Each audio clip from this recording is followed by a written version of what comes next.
লক্ষ্মীপুরে নিখোঁজের ৩ দিন পর ধানক্ষেত থেকে মোহাম্মদ পারভেজ নামে এক ব্যবসায়ীর মরদেহ উদ্ধার করা হয়েছে।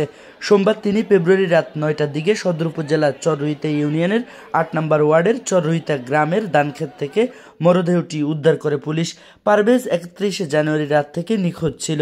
নিহত পারভেজ একই উপজেলার শাকচর ইউনিয়নের ২ নম্বর ওয়ার্ডের মৃত আবদুল্লাহ খোকনের ছেলে। তিনি পেশায় দধি ব্যবসায়ী ছিলেন। পুলিশ ও পরিবার সূত্র জানায় ৩১ জানুয়ারি রাতে শাকচর জব্বার মাস্টার হাটের ব্যবসা প্রতিষ্ঠান থেকে পারভেজ তার মোটরসাইকেল যোগে বাড়ির উদ্দেশ্যে বের হয়।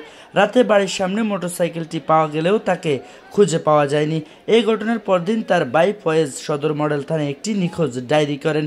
সোমবার সন্ধ্যায় বাড়ি থেকে প্রায় ৩ কিলোমিটার দূরে একটি ধান খেতে মরদেহ দেখতে পেয়ে স্থানীয়রা পুলিশে খবর দেয়। পরে পুলিশ ঘটনাস্থলে পৌঁছে মরদেহ উদ্ধার করে। পারভেজের স্বজনরা মরদেহ শনাক্ত করেছে। ৩৫ তারিখে আনুমানিক রাত ১১টার দিকে তার বাড়ি থেকে হচ্ছে তার ছোট বেবির জামা কাপড় নিয়ে তার শ্বশুর বাড়িতে যায়। আর ওনার শ্বশুর হচ্ছে যে ইউপি সদস্য।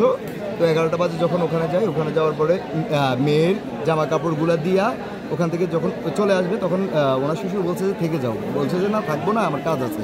তো আর জোরাজুরি করে না, চলে আসার পরে আনুমানিক রাত 11:30 থেকে 12টার দিকে ওয়ার্ড গ্রাম পুলিশ আর কি, যেটাকে বলে চৌকিদার দেখেছে যে তার বাড়ির সামনে সে ফোনে কথা বলছে। তারপরে আর কেউ দেখতে পায়নি। আচ্ছা, সে কোনো দল করতো কিনা বা কোনো ইয়ের সাথে জড়িত কিনা? ওনাকে আমি আজ অবধি কখনো রাজনীতির সাথে জড়াতে দেখি নাই বা রাজনীতির কোনো প্রোগ্রামে যেতেও দেখি নাই। ভাই আমি এখানে আসছি, আমরা এশা নামাজ পরে বাইরে হওয়ার পরে এখানে চৌকিদার আমাদেরকে কল দেওয়া হয়েছে। আমাদের বড় ভাই আছে পাখি ভাই নামে, ওনাকে কল দিয়েছে, বলছে আমরা একটা লাশ পাওয়া গেছে।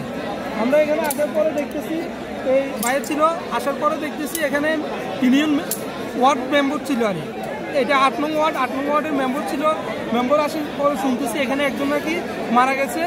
তার নাম সবাই বলতেছে, লোকমুখে বলতেছে পারভেজ, শাকচরের বাড়ি, আজকে ৩-৪ দিন নিখোঁজ। আমরা এসে দেখছি এখানে অনেক মানুষ ভিড় ছিল, ওয়ার্ড মেম্বার ছিল, চৌকিদার ছিল। পরে আমরা আসি দেখছি ধান খেতে লাশটা পড়ে আছে। পরে আসি আস্তে আস্তে প্রায় আধা ঘন্টা পরে অনেক লোকজন চলে আসছে, শাকচর থেকে আসছে, মাস্টারহাট থেকে আসছে, ওরা চরুইতা থেকে অনেক লোকজন চলে আসছে। এ বিষয়ে লক্ষ্মীপুর সদর মডেল থানার ভারপ্রাপ্ত কর্মকর্তা ওসি আব্দুল মুন্নাফ বলেন, নিখোঁজ যুবকের মরদেহ উদ্ধার করা হয়েছে। ঘটনাস্থল পরিদর্শন করেছি। মরদেহ ময়নাতদন্তের জন্য সদর হাসপাতালের মর্গে পাঠানো হয়েছে। তদন্ত করে পরবর্তী আইনগত ব্যবস্থা নেওয়া হবে।